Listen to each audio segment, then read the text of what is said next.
ستړي مه شئ. د خوست د شیخ زاید پوهنتون ته راغلي یو او غواړم چې لږ څه تاسو هم ورسره اشنا شئ. دا موږ چې ولاړ یو دا د خوست د شیخ زاید پوهنتون د ریاست د بام سر دی. دلته رئیس کینی او اخوا دې خوا لکه چې ګورئ بېلابېلې پوهنځۍ دي. د حقوقو او سیاسي علومو پوهنځی دی هلته او د دې په څنګ کې ښۍ خواته چې داسې ورو ورو راځئ د ښوونې او روزنې پوهنځی دی او دا زما د ماما په نوم یې کړی دی، خدای دې وبخي رئیس عبدالله خان تڼیوال.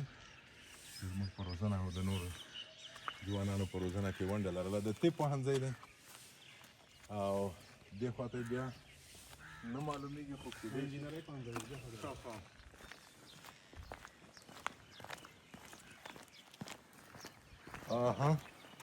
دغه د انجینرۍ پوهنځی دی.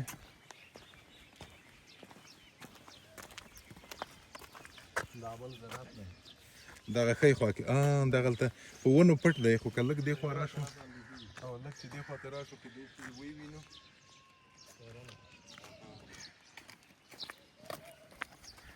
وینې دغه د ونې په دې ښی خوا کې معلومیږي د کرنې پوهنځی او لکه چې نوم یې دی همداسې شاته غونډۍ ښکلې خو ونې اوبه ته فکر کمې دي، ډېرې شنې نه معلومیږي. خو په خپله د شیخ زاید پوهنتون ساحه بیا ډېره شنه ده او ښکلې ده. دا چې دی د کمپیوټر ساینس پوهنځی دی او دې خواته چې راځئ بیا نو د ژبو او ادبیاتو پوهنځی دی دې خواته.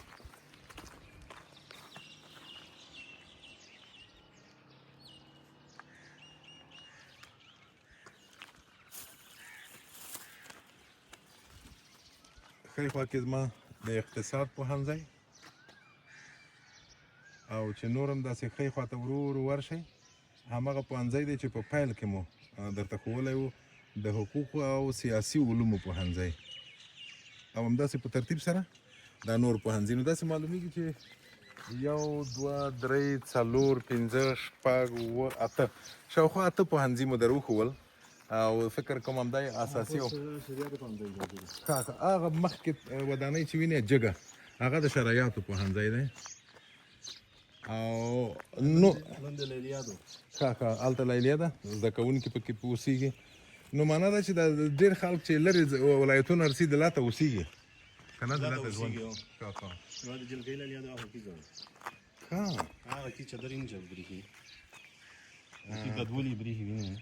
ته ودرېږه چې لږ یې رانږدې کړو چې راته ویښې کوم ځای کې ده لږ زرغون چې هغه نارنجي چې ښکارېږي یوازې چا تیاره شي نه برېښي. نو څنګه معنا ده چې نجونې هم هلته اوسېږي؟ اوس وخت کې خو نشته، اول کې وي اول کې د جلکۍ لیلیه وه، دا د هلکانو لیلیه وه، د نورو مستر کدري روغتون دی، هغه شاګرد کدري روغتون دی. هغه سپین او شین هغه چې دی ابي هغه تا ویل چې روغتون دی کدري روغتون دی.